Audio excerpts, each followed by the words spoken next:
Hello everyone, welcome back to Code Mill. So இந்த வீடியோல இன்னைக்கு என்ன பார்க்க போறோம்னா DSA சீரிஸ்ல ட்ரீ டேட்டா ஸ்ட்ரக்சரை பத்தி தான் பார்க்க போறோம். ஸோ இதுக்கு முன்னாடி நம்ம ஆல்ரெடி 4 டேட்டா ஸ்ட்ரக்சர் கவர் பண்ணியாச்சு. அதாவது array, stack, queue and then linked list. இந்த நாலுமே நம்ம கவர் பண்ணியாச்சு. ஸோ பார்க்காதவங்க பார்த்துட்டு வாங்க, உங்களுக்கு யூஸ்ஃபுல்லா இருக்கும்னு நம்புறேன். ஸோ இப்போ நம்ம ட்ரீ டேட்டா ஸ்ட்ரக்சரோட கான்செப்ட்டுக்கு என்டர் ஆகும். ஸோ இந்த ட்ரீ டேட்டா ஸ்ட்ரக்சரை பொறுத்த வரைக்கும் நம்ம இதுக்கு முன்னாடி பார்த்த 4 டேட்டா ஸ்ட்ரக்சர் மாதிரி இது ஒரு டேட்டா ஸ்ட்ரக்சர். பட் இந்த டேட்டா ஸ்ட்ரக்சருக்கும் நம்ம இதுக்கு முன்னாடி பார்த்த 4 டேட்டா ஸ்ட்ரக்சருக்கும் நிறையவே டிஃபரன்ஸ் இருக்கு. அதாவது மெயினா என்ன டிஃபரன்ஸ்னு பார்த்தீங்கன்னா, இதுக்கு முன்னாடி பார்த்த நம்ம 4 டேட்டா ஸ்ட்ரக்சருமே வந்து லீனியர் டேட்டா ஸ்ட்ரக்சர். லீனியர்னு என்னன்னு உங்களுக்கு தெரியும் நினைக்கிறேன். அதுல ஸ்டோர் ஆயிருக்கக்கூடிய வேல்யூஸ் எல்லாமே எலிமெண்ட்ஸ் எல்லாமே வந்து கண்டினியூஸா ஸ்டோர் ஆயிருக்கும். அதாவது ஒன் ஆஃப்டர் ஒன் வந்து ஸ்டோர் ஆயிருக்கும். பட் ட்ரீயை பொறுத்த வரைக்கும் அதுக்கு அப்படியே ஆப்போசிட், அதாவது நான் கண்டினியூஸா ஸ்டோர் ஆயிருக்கும். அதாவது ஹைராரிக்கல்னு சொல்லுவாங்க. இந்த ஹைராரிக்கல்னு இங்க வேர்டு வந்து கேள்விப்பட்டிருக்கீங்களான்னு தெரியல. ஓகே, நான் சின்ன எக்ஸாம்பிள் சொல்றேன். இதை வச்சு நம்ம இதை கண்டினியூ பண்ணுவோம். இப்போ எக்ஸாம்பிளுக்கு நம்ம கூகுள் கம்பெனி எடுத்துக்கோம், சரியா? இப்போ கூகுள் கம்பெனி, இந்த கூகுள் கம்பெனியோட ஆர்கனைசேஷன் வந்து எப்படி இருக்குன்னு சொல்லி நம்ம பார்க்கலாம். இதை வச்சு உங்களுக்கு நான் tree data structure side by side compare பண்ணி சொல்லி தரேன். அப்பதான் உங்களுக்கு ஈஸியா அண்டர்ஸ்டாண்ட் ஆகும். ஓகே, இப்போ கூகுள் கம்பெனி இருக்கு. இந்த கூகுள் கம்பெனில ஃபர்ஸ்ட் வந்து ஹெட் யார் இருப்பா? அதாவது ஃபவுண்டரை விட்டுருங்க. நெக்ஸ்ட் வந்து கம்பெனியை மேனேஜ் பண்ற லெவல் யார் வந்து ஃபர்ஸ்ட் இருப்பா? சிஇஓ இருப்பாரா? ஓகே, இந்த சிஇஓ தான் வந்து இந்த ஆஃபீஸோட ஹெட் அப்படின்னு சொல்லி நம்ம கன்சிடர் பண்ணிக்குவோம். இந்த சிஇஓ கீழே பார்த்தீங்கன்னா எனக்கு நிறைய விபிஸ் இருப்பாங்க, அதாவது வைஸ் பிரசிடென்ட்ஸ் இருப்பாங்க. அதாவது சிம்பிளா சொல்லணும்னா, இப்போ இந்த கூகுள் கம்பெனி எடுத்துக்கிட்டா அந்த கம்பெனியில் வந்து லேக்ஸ் ஆஃப் எம்ப்ளாய் வந்து வேலை செய்வாங்க. இந்த சிஇஓவே போய் எனக்கு எல்லா எம்ப்ளாயிஸும் போய் மேனேஜ் பண்ணிட்டு இருக்க முடியாது. ஸோ இவருக்கு கீழே வந்து ஒரு 4-5 பேர் இருக்கணும். ஸோ அவருக்கு கீழே 4-5 பேர். இந்த மாதிரி தான் வந்து எனக்கு டிவைட் ஆகி தான் வந்து எனக்கு கடைசியில் வந்து ஒரு மேனேஜர் வந்து ஒரு 10 எம்ப்ளாயிஸ் வந்து மேனேஜ் பண்ற மாதிரி அந்த லெவலில் இருக்கும். ஏன்னா வந்து ஒரு பர்சன் வந்து எவ்வளோ எம்ப்ளாயிஸ் வந்து மேனேஜ் பண்றது வந்து ரொம்ப கஷ்டம். ஸோ அதுக்காக தான் என்ன பண்ணியிருப்பாங்க, இந்த மாதிரி வந்து சர்டன் லெவல் வந்து டிவைட் பண்ணியிருப்பாங்க. அதாவது எக்ஸாம்பிளுக்கு நீங்க சொல்றேன் பாருங்க, இந்த இடத்துல வந்து ஒரு 4 விபி இருக்குன்னு சொல்லி கன்சிடர் பண்ணிக்கோங்க. இப்போ இந்த இடத்துல வந்து VP1, இது 2ன்னு வச்சுக்கோங்க, இது 3, இது 4. ஓகே, இதுக்கு கீழே வந்து டைரக்டா வந்து எம்ப்ளாயிஸ் வர மாட்டாங்க. இதுக்கு கீழே வந்து மேனேஜர்ஸ் இருப்பாங்க. ஓகே, இவருக்கு கீழே வந்து ஒரு 4 மேனேஜர் இருப்பாரு. அதே மாதிரி இவருக்கு கீழே ஒரு 4, இவருக்கு கீழே ஒரு 4, இவருக்கு கீழே ஒரு 4. ஸோ இந்த மாதிரி வந்து நிறைய இருக்கலாம். பட் இப்போதைக்கு எக்ஸாம்பிளுக்கு நான் ஒரு 4 மட்டும் எடுத்திருக்கேன். ஓகே, இப்போ இந்த 4 பேருக்கு கீழே இந்த ஒவ்வொரு மேனேஜர் கீழே, அதாவது 4 மேனேஜர் இருக்காங்க, 4 மேனேஜர் கீழேயும் வந்து எனக்கு மல்டிபிள் எம்ப்ளாயிஸ் இருப்பாங்க. ஸோ இப்போ எனக்கு இந்த மேனேஜர் எடுத்துக்கிட்டா அவருக்கு கீழே வந்து ஒரு 10 எம்ப்ளாய் வேலை செய்யறாங்கன்னு வச்சுக்கோங்க. அதாவது சிம்பிளா சொல்லணும்னா, இப்போ இந்த எம்ப்ளாய் வந்து ஒரு வேலை செய்யறாரு. இந்த வேலை வந்து எனக்கு டைரக்டா போய் இவர் வந்து சிஇஓட்ட ரிப்போர்ட் பண்ண மாட்டார். இவர் இவரோட மேனேஜர் சொல்லுவாரு. இந்த மேனேஜர் வந்து அவரோட விபி, அந்த விபி வந்து நெக்ஸ்ட் வந்து அவரோட சிஇஓக்கு சொல்லுவார். ஸோ இந்த மாதிரி ஒரு ஆர்டர்லான வந்து அந்த ரிப்போர்ட்டிங்ஸ்லாம் நடக்கும். ஸோ இதே தான் வந்து எனக்கு இந்த ட்ரீ டேட்டா ஸ்ட்ரக்சர்ல நடக்குது. அதாவது சிம்பிளா சொல்லணும்னா, இப்போ இங்க ஒரு 100 எம்ப்ளாயிஸ் இருக்காங்க வச்சுக்கோங்க. இந்த 100 எம்ப்ளாயிஸ்மே வந்து அவங்க என்ன வேலை செய்யறாங்கன்னு சொல்லிட்டு இந்த சிஇஓ ஞாபகம் வச்சிருக்க முடியாது. பட் வந்து இந்த 100 எம்ப்ளாயிஸ்ல இந்த 10 எம்ப்ளாய் வந்து என்ன வேலை செய்யறாருன்னு சொல்லிட்டு அவரோட மேனேஜர் ஞாபகம் வச்சிருக்க முடியும். ஸோ அதனால தான் வந்து இந்த மாதிரி ஒரு ஆர்கனைசேஷன் சார்ட் வந்து கிரியேட் பண்ணிருப்பாங்க. நீங்க எந்த கம்பெனி எடுத்துக்கிட்டாலும் இந்த மாதிரி ஆர்கனைசேஷன் சார்ட் வந்து கண்டிப்பா இருக்கும், சரியா? ஸோ இதே தான் வந்து எக்ஸாக்டா எனக்கு ட்ரீ டேட்டா ஸ்ட்ரக்சர்ல நடக்குது. அதாவது நம்ம இப்போதைக்கு நம்ம இதை டெலீட் பண்ணிடுவோம். ஓகே, நான் உங்களுக்கு இப்போ ட்ரீயை வந்து எக்ஸ்பிளைன் பண்றேன். இப்போ உங்களுக்கு ஈஸியா புரியும் பாருங்க. ஓகே, இப்போ எனக்கு ட்ரீ டேட்டா ஸ்ட்ரக்சர் வந்து எனக்கு வேல்யூஸ் ஸ்டோர் பண்ணதான் யூஸ் ஆகுது. பட் எனக்கு எந்த ஃபார்மேட்ல, எந்த ஆர்டர்ல வந்து, எந்த ஸ்ட்ரக்சர்ல வந்து எனக்கு ஸ்டோர் பண்ணுது, அதுதான் இந்த இடத்துல மேட்டர். எனக்கு இப்போ எப்படி வந்து இந்த ஆர்கனைசேஷன் சார்ட் இருந்ததோ அதே மாதிரி தான் எனக்கு ட்ரீ டேட்டா ஸ்ட்ரக்சர் வந்து வேல்யூஸ் ஸ்டோர் பண்ணும். அதாவது இந்த லீனியர் வந்து இதுக்கு முன்னாடி பார்த்தா 4 டேட்டா ஸ்ட்ரக்சர். பட் இந்த ட்ரீயை பொறுத்த வரைக்கும் எனக்கு இது வந்து நான் லீனியர் ஞாபகம் வச்சுக்கோங்க, சரியா? நான் லீனியர் ஆர் ஹைராரிக்கல்னு சொல்லுவாங்க. ஓகே, ஹைராரிக்கல்னா வந்து நம்ம இப்போ பார்த்தோம்ல அந்த ஆர்கனைசேஷன் சார்ட் அந்த மாதிரி இருக்கும். ஓகே, நம்ம இப்போ வந்து ஒரு ட்ரீ டேட்டா ஸ்ட்ரக்சர் ஃபார்ம் பண்ணுவோம். ஸோ ஃபர்ஸ்ட் வந்து இப்போ நான் ட்ரீல வந்து 1ங்கிற வேல்யூ ஸ்டோர் பண்ண போறேன். ஓகே, நான் வந்து எடுத்த உடனே வந்து ஒரு மெமரி அட்ரஸ்ல வந்து இந்த 1ங்கிற வேல்யூ ஸ்டோர் பண்ணிட்டேன். இப்போ நெக்ஸ்ட் பாத்தீங்கன்னா, அதாவது இப்போ வந்து இந்த நம்ம ஃபர்ஸ்ட் ஸ்டோர் பண்ற ஒரு வேல்யூ, அந்த வேல்யூ தான் வந்து கிட்டத்தட்ட வந்து கம்பெனியோட சிஇஓ மாதிரி கன்சிடர் பண்ணிக்கோங்க. ஸோ இதுக்கப்புறம் வந்துட்டு இப்போ நான் வந்து நெக்ஸ்ட் வேல்யூ ஸ்டோர் பண்ண நினைக்கிறேன். இப்போ வந்து நான் ஒரு 2ங்கிற வேல்யூ ஸ்டோர் பண்ணும். அதை வந்து நீங்க இதுக்கப்புறமே ஸ்டோர் பண்ண முடியாது. நம்ம அந்த ஆர்கனைசேஷன் சார்ட்ல பார்த்தோம்ல அந்த மாதிரி தான் ஸ்டோர் பண்ண முடியும். 2ங்கிறது வந்து நான் இந்த மாதிரி ஸ்டோர் பண்றேன். ஸ்டோர் பண்ணிட்டு இதுக்கு ஒரு ரிலேஷன் நான் கிரியேட் பண்றேன். அதாவது ட்ரீயை பொறுத்த வரைக்கும் இது கிட்டத்தட்ட வந்து லிங்க்டு லிஸ்ட் மாதிரி இருக்கும். லிங்க்டு லிஸ்ட்டை பொறுத்த வரைக்கும் எனக்கு ஒன் ஆஃப்டர் ஒன் வந்து போயிட்டே இருக்கும். எனக்கு ட்ரீயை பொறுத்த வரைக்கும் அதுக்கு அப்படியே ஆப்போசிட்டா ஒன்னுக்கு அப்புறம் ஒன்னு இல்லாம ஒன்னுக்கு அப்புறம் மல்டிபிளா எனக்கு டிவைட் ஆகும். அவ்வளவுதான். இப்போ பாருங்க, இப்போ நான் 2, 3, 4, 5 இந்த மாதிரி நான் ஒரு 4 எலிமெண்ட் இன்சர்ட் பண்ண போறேன். இந்த 4 எலிமெண்ட்டுமே வந்து எனக்கு இதுக்கப்புறம் இப்படி ஜாயின் ஆயிருக்கும். அதாவது நம்ம லிங்க் லிஸ்ட்ல பார்த்துருப்போம்ல, ஃபர்ஸ்ட் ஒருத்தனே வந்து எனக்கு ஹெட் நோட் இருக்கும். ஹெட் நோட்ல வந்து 1ங்கிற வேல்யூ ஸ்டோர் பண்ணியிருக்கேன்னா அதுக்கப்புறம் நான் ஏதாவது வேல்யூ இன்சர்ட் பண்ணணும்னா 2ங்கிற வேல்யூ இன்சர்ட் பண்ணணும்னா இந்த ஹெட்டோட பாயிண்டர்ல வந்து இந்த 2ங்கிற வேல்யூ வந்து அந்த 2ங்கிற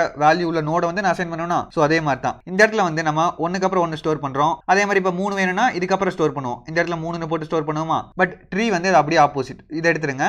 அப்படியே நான் இந்த நோட்லயே வந்து இன்னொரு நோட வந்து நான் அட்டாச் பண்றேன் 3ங்கிறத. இதுக்கப்புறம் வந்து 4 அட்டாச் பண்றேன். இப்போ லிங்க்டு லிஸ்ட்னா வந்து நம்ம 1 ஆஃப்டர் 1 ஸ்டோர் பண்ணிருப்போம். பட் இதுல வந்து 1 ஆஃப்டர் மல்டிபிள் ஞாபகம் வச்சுக்கோங்க. அவ்வளவுதான் கான்செப்ட், சரியா? இதோட இம்ப்ளிமெண்டேஷன் ரிலேஷன் வந்து கொஞ்சம் டிஃபரெண்டா இருக்கும். அதை வந்து நம்ம நெக்ஸ்ட் வீடியோல பார்ப்போம். ஜஸ்ட் வந்து இப்போதைக்கு ட்ரீ டேட்டா ஸ்ட்ரக்சரோட ஓவரால் கான்செப்ட் வந்து நான் சொல்லி தரேன். சரியா? ஓகே. இப்போ லிங்க் லிஸ்ட்க்கும் ட்ரீக்கு என்ன டிஃபரன்ஸ் உங்களுக்கு புரிஞ்சுக்கும்னு நினைக்கிறேன். அதே மாதிரி தான் எனக்கு லிங்க் லிஸ்ட்ல எப்படி வந்து ஒரு நோடா கிரியேட் பண்ணீங்களோ அதே மாதிரி தான் எனக்கு ட்ரீயை பொறுத்த வரைக்கும் எல்லாமே நோட்ஸா தான் ஸ்டோர் ஆகும். ஞாபகம் வச்சுக்கோங்க. நீங்க ஸ்டோர் பண்ணக்கூடிய ஒவ்வொரு வேல்யூஸ்மே ஒரு நோடா கன்வெர்ட் ஆகி தான் ஸ்டோர் பண்ண முடியும். நீங்க டைரக்டா ஸ்டோர் பண்ண முடியாது. ஏன்னா வந்து ஒரு வேல்யூக்கு அப்புறம் நீங்க மல்டிபிள் வேல்யூஸ் ஸ்டோர் பண்ண போறீங்க. அந்த மல்டிபிள் வேல்யூஸ் வந்து நீங்க டைரக்டா வந்து நார்மலா ஒரு வேல்யூவா ஸ்டோர் பண்ணா அதுக்கப்புறம் வந்து அடுத்த வேல்யூக்கு இந்த வேல்யூக்கு நீங்க ரிலேஷனை கிரியேட் பண்ண முடியாது. சோ ரிலேஷன் கிரியேட் பண்றதுக்காக மட்டும் தான் இந்த மாதிரி நம்ம நோடா கிரியேட் பண்றோம். ஞாபகம் வச்சுக்கோங்க. சரியா? ஓகே. இப்போ நம்ம இதெல்லாம் வந்து ரிமூவ் பண்ணிடலாம். ஓகே. இப்போ நம்ம ட்ரீ டேட்டா ஸ்ட்ரக்சர் மட்டும் பார்ப்போம். ஸோ இப்போ எனக்கு ஒரு 5 வேல்யூவில் ட்ரீ டேட்டா ஸ்ட்ரக்சர் இருக்கு. ஓகே. இதுக்கப்புறம் நான் ஒரு 2 வேல்யூ எக்ஸ்ட்ரா ஆட் பண்ணுறேன். ஓகே. இந்த இடத்துல வந்து 6 இங்கே 7. ஓகே. இப்போ பார்த்தீங்கன்னா இது ஓரளவுக்கு புரிஞ்சுக்கணும்னு நினைக்கிறேன். இப்போ உங்களுக்கு இதுதான் வந்து எனக்கு ஹெட் நோடு. அதாவது நம்ம வந்து லிங்க் லிஸ்ட்டில் படிச்சிருப்போம்ல, ஸ்டார்டிங் நோடு தான் வந்து ஹெட் நோடு. அதே மாதிரி தான் எனக்கு ட்ரீயை பொறுத்த வரைக்கும் இந்த ஸ்டார்டிங் நோட வந்து ரூட் நோடுன்னு சொல்லுவாங்க. சரியா? அதாவது ரூட்னு சொல்லுவாங்க. இந்த வேர்ட்ஸ்ல எப்படி ஞாபகம் வச்சுக்கிறது, அதாவது இந்த டேர்ம்ஸ்ல எப்படி ஞாபகம் வச்சுக்கிறதுனா, அதாவது நீங்க ஒரு ரியல் லைஃப் ட்ரீயை வந்து கன்சிடர் பண்ணிக்கோங்க. சரியா? இப்போ எனக்கு ட்ரீல வந்து ஸ்டார்டிங் பாயிண்ட் என்னவா இருக்கும், எனக்கு ரூட் தான் ஃபர்ஸ்ட் இருக்கும். இந்த ரூட்ல இருந்தா வந்து எனக்கு இந்த ட்ரீ வந்து கிரியேட் ஆகுமா. ஸோ அதே மாதிரி தான் ஞாபகம் வச்சுக்கோங்க. எனக்கு இந்த ஸ்டார்டிங் நோடு வந்து ரூட் நோடுன்னு சொல்லுவாங்க. சரியா? ஞாபகம் வச்சுக்கோங்க. அப்படி இந்த வேர்டிங்ஸ் வந்து ஞாபகம் இல்லைன்னா நீங்க ட்ரீயை வந்து சைட் பை சைடு கம்பேர் பண்ணி படிச்சுக்கோங்க. உங்களுக்கு ஈஸியா இருக்கும். சரியா? ஓகே. இந்த ஃபர்ஸ்ட் நோட வந்து ரூட் நோடுன்னு சொல்லுவாங்க. இப்போ இதுக்கு அப்புறம் இருக்கிற நோடு இது எல்லாமே வந்து நோட்ஸ் தான். பட் இதுக்கு ஒவ்வொன்றுக்கும் தனித்தனியா பேர் இருக்கான்னு கேட்டீங்கன்னா கண்டிப்பா பேர் இருக்கு. ஸோ அதெல்லாம் என்னென்ன ஒவ்வொன்றா சொல்றேன், அது நீங்க நோட் பண்ணி வச்சுக்கோங்க. ஓகே. இந்த ரூட் நோடு கீழே வந்து எனக்கு இந்த மாதிரி ஒரு 4 நோட்ஸ் இருக்கா. இந்த 4 நோட்ஸ்மே வந்து எனக்கு இந்த ரூட் நோடோட சைல்டு நோடு. சரியா? அதாவது சைல்டுனா உங்களுக்கு புரியும் நினைக்கிறேன். அதாவது ஒரு ஃபேமிலி எடுத்துட்டீங்கன்னா பேரண்ட்ஸ் இருப்பாங்களா, அந்த பேரண்ட்ஸ்க்கு வந்து சில்ட்ரன் வந்து எவ்வளவு வேணா இருக்கலாம்ல. சோ அதே மாதிரி தான் எனக்கு இந்த ஒரு நோடுக்கு எனக்கு எத்தனை சில்ட்ரன் வேணா இருக்கலாம். அதாவது இந்த ஒவ்வொரு நோடுமே வந்து சைல்டு நோடு. சரியா? அதாவது இந்த நோட வந்து நீங்க பேரண்ட் நோடா கன்சிடர் பண்ணும்போது இந்த 4 நோடுமே வந்து அதுக்கு சைல்டு நோடு. சரியா? இதுதான் கான்செப்ட். சோ இந்த நோட பொறுத்த வரைக்கும் இதுதான் எனக்கு ரூட் நோடு. அதே மாதிரி இந்த 4 நோடோட பேரண்ட் நோடு இதுதான். சரியா? ஓகே. நான் இதை வந்து இங்க எரேஸ் பண்ணிக்கிறேன். ஓகே. இப்போதைக்கு நம்ம இதை மட்டும் வச்சுக்குவோம். ஸோ இப்போ வந்து ரூட்னா என்ன, சைல்டுனா என்ன, பேரண்ட்னா என்னன்னு சொல்லி தெரிஞ்சுக்கணும்னு நினைக்கிறேன். அதே மாதிரி தான் இப்போ எக்ஸாம்பிளுக்கு இந்த 4 இந்த 2 3 4 5 இருக்குல்ல, இந்த 4 எப்படி இதோட சைல்டோ அதே மாதிரி தான் இந்த 6 and 7 வந்து இந்த 3யோட சைல்டு. இந்த 3 வந்து இந்த 6 and 7க்கு பேரண்ட். சரியா? அதாவது மேல என்ன நீங்க படிச்சீங்களோ அதே தான் கீழே ஞாபகம் வச்சுக்கோங்க. ஸோ இந்த பேரண்ட் அண்ட் சைல்டு கான்செப்ட் பொறுத்த வரைக்கும் இவ்வளவுதான். இந்த பேரண்ட் நோட என்ன, சைல்டு நோட சொல்லி உங்களுக்கு புரிஞ்சுக்கணும்னு நினைக்கிறப்போ இப்போ அதே மாதிரி இன்னொரு டேர்ம் இருக்கு. இப்போ இந்த இடத்துல வந்து இந்த 4 நோடுமே பார்த்தீங்கன்னா காமனாக வந்து இந்த பேரண்ட் தானே ஷேர் பண்ணுது. அதாவது இந்த 1ங்கிற பேரண்ட்டுக்கு இந்த 4மே சைல்டு தானே. இப்போ இந்த 4 சைல்டும் வந்து எனக்கு என்னவா இருக்கும், சிப்ளிங்ஸா இருக்குமா. அதாவது அண்ணன் தம்பி மாதிரி ஞாபகம் வச்சுக்கோங்க.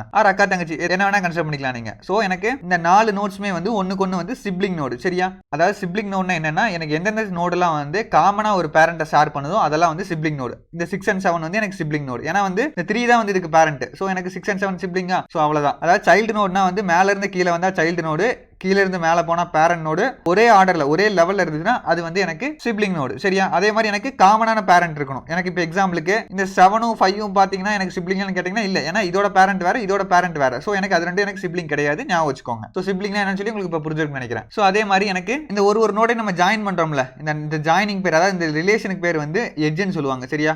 அதாவது 2 நோட ஜாயின் பண்ணக்கூடிய லிங்க் வந்து எட்ஜ். சரியா? அதாவது இந்த கோடுக்கு வந்து எட்ஜ்னு பேர் வச்சிருப்பாங்க. ஞாபகம் வச்சுக்கோங்க. இதெல்லாம் வந்து இந்த ட்ரீ டேட்டாஸ்ல இருக்கக்கூடிய ஒவ்வொரு டேர்ம்ஸ் இதெல்லாம் ஞாபகம் வச்சுக்கோங்க. உங்களுக்கு இன்டர்வியூல ரொம்ப யூஸ்ஃபுல்லா இருக்கும். அதே மாதிரி எனக்கு ஒரு பாத்ல இருக்கக்கூடிய கடைசி நோட்ஸ் எல்லாமே வந்து லீஃப் நோடுன்னு சொல்லுவாங்க. அதாவது இப்போ எக்ஸாம்பிளுக்கு இப்படி இருக்கா. இப்போ இந்த பாத் எடுத்துக்கோங்க. இதுல இருந்து இந்த லாஸ்ட் வரைக்கும் எடுத்துக்கோங்க. இந்த பாத்ல கடைசி நோடு இது 6. ஸோ இது வந்து எனக்கு லீஃப் நோடு.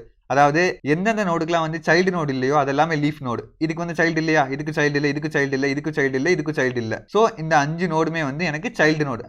Leaf node. அதாவது உங்களுக்கு புரியுற மாதிரி சொல்லணும்னா, எனக்கு ஒரு மரத்துல வந்து நிறைய கிளை இருக்குமா, அந்த கிளையில வந்து எட்ஜில் என்ன இருக்கும், இலை தானே இருக்கும். இலைக்கு அப்புறம் வந்து எதுவுமே கடைசியில் வந்து இலைக்கு அப்புறம் ஒரு கிளையெல்லாம் வந்து முளைக்காது. அந்த மாதிரி ஞாபகம் வச்சுக்கோங்க. ஸோ இந்த கடைசியில் இருக்க எல்லாமே இலைன்னு ஞாபகம் வச்சுக்கோங்க. இலைனா என்ன இங்கிலீஷ்ல லீஃப். இது எல்லாமே வந்து லீஃப் நோடு. எனக்கு எந்த ஒரு நோடுக்கு சைல்டு நோடு இல்லையோ அது எல்லாமே வந்து லீஃப் நோடு. ஞாபகம் வச்சுக்கோங்க. சரியா? அதே மாதிரி ஆன்செஸ்டர்னு சொல்லி ஒரு வேர்டு இருக்கு. ஓகே. இந்த டேர்முக்கு என்ன மீனிங்னா, ஆன்செஸ்டர்னா வந்து நார்மலா வந்து இங்கிலீஷ்ல என்ன மீனிங்கும், முன்னோர்கள்னு சொல்லுவாங்களா. ஸோ அதே மாதிரி தான் இந்த இடத்துல வந்து இப்போ எக்ஸாம்பிளுக்கு இந்த இடத்துல வந்து நிறைய நோட் இருக்குன்னு கன்சிடர் பண்ணிக்கோங்க. இப்போ இங்கே 2 நோட் இருக்கு. இங்கே வந்து 8 and 9 இருக்குன்னு வச்சுக்கோங்க. இந்த 9க்கு அப்புறம் வந்துட்டு 10 and 11 இருக்குன்னு வச்சுக்கோங்க. ஓகே. இப்போ இந்த 11ம் அதே மாதிரி இங்கே இருக்கல 1, இதுவும் வந்து எனக்கு ஆன்சிஸ்டர். அதாவது இந்த 11ஓட ஆன்சிஸ்டர் என்னன்னு பார்த்தீங்கன்னா இந்த 1. ஏன்னா வந்து இந்த 11லேருந்து நீங்கள் 1க்கு போக முடியுங்களா, இங்கிருந்து இதுக்கு அப்படியே போய் இந்த 1 வரைக்கும் போகலாம்ல. அதாவது இப்போ உங்கள் அம்மா அப்பா, அதுக்கப்புறம் தாத்தா பாட்டி, அதுக்கப்புறம் வந்து கொள்ளு தாத்தா கொள்ளு பாட்டி அப்படி சொல்லுவோம்ல. இந்த இடத்துல வந்து தாத்தா பாட்டி கான்செப்ட் இல்லை. அதாவது இந்த கிராண்ட் பேரண்ட் அப்படிங்கிற கான்செப்ட் வந்து இந்த இடத்துல இல்லை. அதுக்கு பதிலாக வந்து நீங்கள் பேரண்ட்டுக்கு அப்புறம் எந்த ஒரு நோடு இருந்தாலும் அது எல்லாத்தையும் வந்து ஆன்சிஸ்டர்னு சொல்லுவாங்க. சரியா? அதாவது எனக்கு இந்த இடத்துல கிராண்ட் பேரண்ட் அப்படிங்கிற கான்செப்ட் இல்லாதனால நீங்கள் எல்லாத்தையும் வந்து காமனாக ஆன்சிஸ்டர்னு சொல்லுவாங்க. இப்போ 11ஓட ஆன்சிஸ்டர் பார்த்தீங்கன்னா 6 3 இல்லை 1 இது எல்லாமே வந்து இந்த 11ஓட ஆன்சிஸ்டர் தான். பட் 9 மட்டும் பேரண்ட் ஞாபகம் வச்சுக்கோங்க சரியா. அதாவது காமனா சொன்னோம்னா இதுவும் வந்து ஆன்சிஸ்டர்னு சொல்லலாம், பட் இதுக்கு வந்து ஸ்பெசிஃபிக்கா ஒரு டேர்ம் இருக்கு, அதாவது பேரண்ட் நோடுன்னு. அதனால வந்து இது பேரண்ட், மீதி எல்லாமே வந்து ஆன்சிஸ்டர். ஸோ இது உங்களுக்கு புரிஞ்சுக்கணும்னு நினைக்கிறேன். அதே மாதிரி எனக்கு இந்த 1 இருக்குல்ல, 1க்கு அப்புறம் இங்க 3 6 7 8 9 10 11 இதெல்லாமே வந்து டிசெண்டன்ட் சொல்லுவாங்க. இந்த 1 அப்படிங்கிற நோடோட டிசெண்டன்ட் நோட்ஸ்ல என்னன்னு பாத்தீங்கன்னா 3 6 7 8 9 இதெல்லாம் ஏன் வருது உங்களுக்கு புரியாதுன்னு தெரியல, நான் தெளிவா சொல்றேன் பாருங்க. அதாவது எப்படி வந்து நம்ம ஒரு நோடோட பேரண்ட்டுக்கு அப்புறம் இருக்கக்கூடிய எல்லா நோட்ஸையும், அதாவது ரிலேஷன் இருக்கணும், ரிலேஷன்ல இருக்கக்கூடிய எல்லா நோட்ஸையும் வந்து நம்ம ஆன்சிஸ்டர்னு சொல்றோமோ, அதே மாதிரி எனக்கு ஒரு நோடுக்கு அப்புறம் இருக்கக்கூடிய எல்லா சைல்டு நோட்ஸையும் வந்து, அதாவது எனக்கு ஒவ்வொரு நோடுக்கு அப்புறம் இருக்கக்கூடிய எல்லா நோடுமே வந்து எனக்கு டிசெண்டன்ட் சொல்லுவாங்க. அதாவது ஒரு பரம்பரை ஞாபகம் ஃபுல்லா ஒரு தாத்தா இருப்பாரு, அந்த தாத்தாக்கு வந்து 2 புள்ள, அதே மாதிரி அந்த 2 புள்ளைக்கு வந்து மறுபடியும் 4-5 பிள்ளைங்க, அதே மாதிரி அந்த 4-5 பிள்ளைகளுக்கு மறுபடியும் 4-5 பிள்ளை இருப்பாங்க அந்த மாதிரி. சோ அந்த தாத்தா வந்து ஆன்சிஸ்டர், அந்த தாத்தாக்கு அப்புறம் இருக்க கீழ இருக்கக்கூடிய எல்லா நோட் ஆர் எல்லா பர்சனுமே வந்து எனக்கு ஒரு பரம்பரைன்னு சொல்லுவாங்களா, அந்த மாதிரி தான் எனக்கு இந்த டிசெண்டன்ட்னா வந்து ஒரு நோடோட சைல்ட் நோட்ஸ், அதாவது சப் நோட்ஸ் ஞாபகம் வச்சுக்கோங்க சரியா. எனக்கு எப்ப வந்து அந்த லீஃப் நோட போய் எண்ட் ஆகுதோ அது வரைக்கும் எல்லா நோட்ஸுமே வந்து எனக்கு டிசெண்டன்ட் நோட்ஸ் தான் சரியா. ஓகே, இன்னும் 2 டேர்ம் மட்டும் இருக்கு, அதை மட்டும் நான் குயிக்கா எக்ஸ்பிளைன் பண்ணிடுறேன். ஓகே, இதெல்லாம் ரிமூவ் பண்ணிக்கலாம் நம்ம. ஓகே, எனக்கு ட்ரீ வந்து இந்த மாதிரி ஞாபகம் வச்சுக்கோங்க. இப்போ நம்ம இதுக்கு முன்னாடி படிச்ச டேட்டா ஸ்ட்ரக்சர் எல்லாத்தையும் வந்து லென்த்னு ஒரு கான்செப்ட் இருந்தது. அதாவது எனக்கு மொத்தம் வந்து அதுல எத்தனை எலமெண்ட் இருக்கு அதை பேஸ் பண்ணி நம்ம லென்த்னு சொல்லி ஒரு கான்செப்ட், அது ஒரு டேர்ம் படிச்சிருப்போமா. பட் இதை பொறுத்த வரைக்கும் எனக்கு லென்த் வந்து எதை வச்சு நம்ம மெஷர் பண்றோம்னு சொல்லி தெரியாதுல. சோ அதுக்காக தான் வந்து ஹைட் அண்ட் தென் வந்து டெப்த், இந்த 2 கான்செப்ட் கொண்டு வந்திருக்காங்க. சோ ஹைட் என்னன்னு சொல்லி ஃபர்ஸ்ட் என்னன்னு சொல்லிடுறேன். ரூட் நோட்ல இருந்து கடைசியில் இருக்கக்கூடிய end node, maximum end node, அதாவது ரூட் நோடுக்கும் அந்த நோடுக்கு இருக்கக்கூடிய ரிலேஷன் வந்து மேக்ஸிமம் எட்ஜஸ் வந்து ஹோல்ட் பண்ணிருக்கணும் சரியா. அதாவது இப்போ எனக்கு இந்த 9ங்கிறது தான் வந்து மேக்ஸிமம் ஹைட் உள்ள நோடு. அதாவது இப்போ இந்த இடத்துல ரூட் நோடுக்கும் எந்த நோடுக்கும் எட்ஜ் வந்து அதிகமா இருக்குன்னு சொல்லி நீங்களே வச்சு பாருங்களேன். சோ இந்த நோடுக்கு இருக்க எட்ஜ் எவ்வளவு, ஒரே ஒரு எட்ஜ் தான் இருக்கு. அதே மாதிரி இந்த 4 நோடுக்குமே ஒரே ஒரு எட்ஜ் தான். இந்த 2 நோடுக்கு வந்து 2 எட்ஜ், இந்த 2 நோடுக்கு வந்து 3 எட்ஜ். சோ இந்த 2 நோட்ல நீங்க எதை வேணா எடுத்துக்கலாம். ஏன்னா வந்து இந்த 2 நோடுக்கு தான் வந்து மேக்ஸிமம் எட்ஜஸ் இருக்கு. சோ எந்த ஒரு நோடுக்கு ரூட் லெவல்ல இருந்து பார்க்கும்போது எனக்கு எட்ஜஸ் வந்து அதிகமா இருக்கும், அதுதான் வந்து அந்த ட்ரீயோட மேக்ஸிமம் ஹைட். அப்ப இதோட ஹைட் எவ்வளவு, எனக்கு எவ்வளவு வந்து மேக்ஸிமம் எட்ஜஸா இருக்கு, 3 தானே. சோ இதோட ஹைட் வந்து 3 சரியா, ஞாபகம் வச்சுக்கோங்க. சோ ஒரு ட்ரீயோட ஹைட் கண்டுபிடிக்கிறது இதுதான். எனக்கு எந்த 2 நோடுக்கு, அதாவது ரூட் லெவல்ல இருந்து கன்சிடர் பண்ணும்போது ரூட் நோடுக்கு எந்த நோடுக்கு இருக்கக்கூடிய எட்ஜஸ் வந்து அதிகமா இருக்கும், அதுதான் வந்து அந்த ட்ரீயோட ஹைட் சரியா. அதே மாதிரி டெப்த்னு ஒரு கான்செப்ட் இருக்கு. டெப்த்ங்கிறது வந்து ஒரு நோடு வந்து ரூட் லெவல்ல இருந்து பார்க்கும்போது எவ்வளவு ஹைட்ல இருக்குன்னு சொல்லி செக் பண்றது. அதாவது இப்போ இந்த நோடு பாத்தீங்கன்னா எனக்கு ரூட்ல இருந்து எத்தனை எட்ஜுக்கு அப்புறம் இருக்கு, ஒரே ஒரு எட்ஜில் இருக்கா. சோ அதோட டெப்த் வந்து 1. இப்போ இது இந்த 2 எடுத்துக்கிட்டீங்கன்னா என்னோட டெப்த் பாத்தீங்கன்னா 2. ஏன்னா வந்து நம்ம செக் பண்ணக்கூடிய நோடுக்கு ரூட் நோடுக்கு இருக்கக்கூடிய எட்ஜஸ் பாத்தீங்கன்னா எனக்கு 2 எட்ஜஸ், ஹைட் வந்து எவ்வளவுன்னு பாத்தீங்கன்னா 2. சோ அதுதான் வந்து டெப்த். டெப்த்ங்கிறது வந்து ஒரு ஸ்பெசிபிக் நோடுக்கு வந்து கண்டுபிடிக்கிறது. ஹைட்ங்கிறது வந்து ஓவராலா வந்து ரூட் நோட்ல இருந்து கடைசியில் இருக்கக்கூடிய மேக்ஸிமம் எட்ஜஸ் உள்ள நோட்ஸ்க்கும் இருக்கக்கூடிய டெப்த் தான் வந்து ஹைட். அதாவது மேக்ஸிமம் டெப்த்ங்கிறது வந்து ஹைட். ஒரு ஸ்பெசிபிக் நோடுக்கு வந்து நீங்க ஹைட் கண்டுபிடிச்சீங்கன்னா அதுதான் டெப்த் சரியா. இதுக்கு வந்து 3, அதாவது இந்த 2 நோடுக்கு இருக்கக்கூடிய டெப்த் வந்து 3. இதுதான் வந்து மேக்ஸிமம் ஹைட்டும் கூட சரியா. சோ இவ்வளவுதான் வந்து ட்ரீ டேட்டா ஸ்ட்ரக்சரை பொறுத்த வரைக்கும் இருக்கக்கூடிய எல்லா டேர்ம்ஸும் மேக்ஸிமம் நம்ம இவ்வளவு யூஸ் பண்ணுவோம். சோ இதை மட்டும் நீங்க ஞாபகம் வச்சுக்கோங்க போதும். அதே மாதிரி நம்ம ப்ரீவியஸ் டிஎஸ்ல பார்த்த எல்லா ஆபரேஷன் வந்து இதுல பண்ண முடியும். இன்சர்ட், டெலீட், சர்ச், டிஸ்ப்ளே எல்லா ஆபரேஷனுமே வந்து இதுல பண்ண முடியும். நம்ம ஆபரேஷன்ஸ் எல்லாமே வந்து நம்ம நெக்ஸ்ட் வீடியோல பார்ப்போம். இப்போதைக்கு வந்து நம்ம ஓவரால் கான்செப்ட் மட்டும் நம்ம இந்த வீடியோல கவர் பண்ணிடுவோம். ஓகேவா. சோ நான் இதுல சொல்லி கொடுத்த எல்லா டேர்ம்ஸுமே உங்களுக்கு புரிஞ்சுன்னு நினைக்கிறேன். புரியலனா நீங்க ஒன்ஸ் நீங்க திரும்ப பாருங்க, உங்களுக்கு கண்டிப்பா புரியும். நான் உங்களுக்கு சிம்பிளா தான் எக்ஸ்பிளைன் பண்ணிருப்பேன். ஓகே, இப்போ ஒரு மெயினான क्वेश्चन என்னன்னா, இந்த ட்ரீ டேட்டா ஸ்ட்ரக்சரை நான் ஏன் வந்து கத்துக்கணும். எனக்கு இதுக்கு முன்னாடி படிச்ச 4 டேட்டா ஸ்ட்ரக்சருக்கும் ரியல் டைம்ல ஏதோ ஒரு யூஸ் இருக்கு. சோ அதனால கத்துக்கிட்டேன். பட் வந்து நம்ம இதை ஏன் கத்துக்கணும், இதுக்கும் ரியல் டைம் அப்ளிகேஷனுக்கு எந்த சம்பந்தமே இல்ல, ஏன் வந்து இதை கத்துக்கணும்னு சொல்லி உங்களுக்கு டவுட் இருக்கும். ஓகே, அந்த டவுட் வந்து நான் குயிக்கா கிளியர் பண்ணிடுறேன். ஓகே, இப்போ எக்ஸாம்பிளுக்கு கம்ப்யூட்டர், லேப்டாப் இல்ல போன் எது எடுத்துக்கிட்டாலும் ஃபைல் மேனேஜர்னு சொல்லி ஒன்று இருக்குமா. அதாவது நீங்க ஃபைல்ஸ் எல்லாம் ஸ்டோர் பண்ணி, அதாவது ஃபைல்ஸ் எல்லாம் ஆர்கனைஸ் பண்ணி வைக்கிறதுக்கு ஒரு அப்ளிகேஷன் இருக்கும். சோ அந்த அப்ளிகேஷன்ல வந்து நீங்க ஒரு ஃபைல் வந்து எப்படி ஸ்டோர் பண்ணுவீங்க. இப்போ வந்து நீங்க ஒரு போட்டோ வந்து ஸ்டோர் பண்ணணும் சரியா. அப்ப அந்த போட்டோ வந்து டைரக்டா போய் உங்க ஸ்டோரேஜ்ல வந்து ஏதோ ஒரு பாத்ல வந்து ஸ்டோர் பண்ண மாட்டீங்க. நீங்க அதுக்கு ஒரு ஃபோல்டர் வந்து கிரியேட் பண்ணுவீங்களா. அதாவது இதுதான் வந்து என்னோட இன்டர்னல் ஸ்டோரேஜ் ஞாபகம் வச்சுக்கோங்க சரியா. இப்போ இந்த இன்டர்னல் ஸ்டோரேஜ்ல நீங்க மல்டிபிள் ஃபோல்டர்ஸ் வந்து வச்சிருப்பீங்க. போட்டோக்கு ஒன்று, அடுத்து வந்து வீடியோக்கு ஒன்று, அடுத்து ஆடியோக்கு ஒன்று. ஸோ இந்த மாதிரி வச்சிருப்பீங்களா. ஸோ இதுக்குள்ள வந்து போட்டோலேயே வந்து நிறைய போட்டோஸ் இருக்கும். கேமரா போட்டோ இருக்கும், குரூப் போட்டோன்னு ஒன்று வச்சிருப்பீங்க, இல்லை காலேஜில் எடுத்த ஃபோட்டோ, இந்த மாதிரி வந்து நீங்கள் நிறைய சப் ஃபோல்டர் வச்சிருப்பீங்க. அந்த சப் ஃபோல்டருக்குள்ள தான் வந்து நீங்கள் அதுக்கு அதோட ஃபோட்டோஸ்லாம் வந்து ஸ்டோர் பண்ணியிருப்பீங்க. அதே மாதிரி தான் வீடியோஸ்லேயே வந்து எனக்கு மல்டிபிள் டைப் ஆஃப் வீடியோஸ் இருக்குல்ல, அதாவது மல்டிபிள் ஃபோல்டர்ஸ் வந்து கிரியேட் பண்ணி அதுக்குள்ள வந்து அதோட ஸ்பெசிஃபிக் வீடியோஸ் வந்து நீங்கள் ஸ்டோர் பண்ணி வச்சிருப்பீங்க. ஸோ இந்த இடத்துல என்ன தெரியுது, நம்ம 3DS வந்து என்ன ஸ்ட்ரக்சர் ஒன்று பார்த்தோம், அதே ஸ்ட்ரக்சர் வந்து இந்த இடத்துல மெயின்டைன் ஆகுதா. எனக்கு ஒரு பேரண்ட்டுக்கு அப்புறம் நிறைய சைல்டு, அந்த சைல்டுக்கு அப்புறம் நிறைய சைல்டு, இதே மாதிரி இருக்கா. ஸோ இந்த மாதிரி ஒரு ஸ்ட்ரக்சர் வந்து நீங்கள் கிரியேட் பண்ணும்போது இந்த 3DS வந்து ரொம்பவே இம்பார்ட்டன்ட் சரியா. அதாவது இப்போ வந்து நீங்கள் கேட்கலாம், இப்போ நார்மலாக வந்து ஒரு ஃபோனில் வந்து ஒரு ஃபைல் சேவ் பண்ண போறீங்கன்னா டைரக்டா வந்து ஃபோல்டர் கிரியேட் பண்ணி டைரக்டா உள்ள போயிருவீங்க. ஓகே, நீங்க ஃபோல்டர் வந்து ஃப்ரண்ட் எண்ட்ல வந்து இதெல்லாமே பண்ணிடுறீங்க. பேக் எண்ட்ல அது எப்படி ஸ்டோர் ஆகுது, அது எப்படி வந்து எனக்கு ஒரு ஸ்ட்ரக்சர் வந்து பேக் எண்ட்ல கிரியேட் பண்ணி அதெல்லாம் எதுவுமே தெரியாது. சோ அதை எல்லாத்தையும் நீங்க தெரிஞ்சுக்கணும்னா இந்த ட்ரீ டேட்டா ஸ்ட்ரக்சர் ரொம்ப ரொம்ப ரொம்ப இம்பார்ட்டன்ட் சரியா. இப்போ நீங்க ஃபியூச்சர்ல வந்து கூகுள் கம்பெனில வந்து எம்ப்ளாயியா ஜாயின் பண்றீங்கன்னு வச்சுக்கோங்க. அவங்க வந்து கூகுள் ஃபைல்ஸ், அந்த கூகுள் ஃபைல்ஸ் நீங்க ஆல்ரெடி வந்து அந்த அப்ளிகேஷன் இருக்கு. ஸோ அந்த அப்ளிகேஷன் வந்து உங்களுக்கு கிரியேட் பண்ண சொல்றாங்க. இப்போ வந்து இது இல்லைன்னு சொல்லி ஞாபகம் வச்சுக்கோங்க. இந்த அப்ளிகேஷன் வந்து உங்களை வந்து கிரியேட் பண்ண சொல்றாங்க. அந்த இடத்துல வந்து எப்படி வந்து இந்த ஃபோல்டரை வந்து ஆர்கனைஸ் பண்றது உங்களுக்கு தெரியாது. அது ஏன்னா வந்து ட்ரீ டேட்டா ஸ்கிரிப்ட் உங்களுக்கு எதுவுமே தெரியலனா எப்படி வந்து பேக் எண்ட்ல அதுக்கான கோட் வந்து எழுதுறதுன்னு உங்களுக்கு தெரியாது. ஸோ அதுக்காக தான் வந்து இந்த ட்ரீ டேட்டா ஸ்கிரிப்ட் நீங்க மெயினா வந்து கத்துக்கணும். ஸோ இதை கத்துக்கிட்டா தான் வந்து இந்த மாதிரி ஹைராரிக்கல் ஃபார்மெட்ல அதாவது ஸ்ட்ரக்சர் இருக்கக்கூடிய எந்த ஒரு சிஸ்டம்னு எடுத்துக்கிட்டாலும் அந்த சிஸ்டத்தை நீங்க டிசைன் பண்றதுக்கு எனக்கு இந்த ட்ரீ டேட்டா ஸ்கிரிப்ட் வந்து ரொம்ப ரொம்ப ரொம்ப இம்பார்ட்டன்ட். சரியா? ஸோ இப்போ வந்து உங்களுக்கு ட்ரீ டேட்டா ஸ்கிரிப்ட் பத்தின ஓவரால் ஐடியா வந்து உங்களுக்கு கிடைச்சிருக்குன்னு நினைக்கிறேன். இப்போதைக்கு நம்ம பேசிக் கான்செப்ட் வரைக்கும் இதுவே போதும். நம்ம நெக்ஸ்ட் வீடியோல வந்து இதோட இம்ப்ளிமெண்டேஷன் அண்ட் தென் வந்து அட்வான்டேஜஸ் அப்ளிகேஷன் எல்லாமே நம்ம நெக்ஸ்ட் வீடியோல பார்க்கலாம். ஸோ அவ்வளவுதான் இந்த வீடியோ பொறுத்த வரைக்கும். இந்த வீடியோஸ்ல உங்களுக்கு ஏதாவது டவுட்ஸ் இருந்தா நீங்க வந்து கமெண்ட் செக்ஷன்ல யார் வந்து டெலிகிராம் இன்ஸ்டாகிராம்ல என்கிட்ட கேளுங்க. நான் உங்களுக்கு தெளிவாக எக்ஸ்பிளைன் பண்ண ட்ரை பண்றேன். ஸோ இதே மாதிரி ஒரு நெக்ஸ்ட் வீடியோல பார்க்குற வரைக்கும் good bye friends. Have a nice day.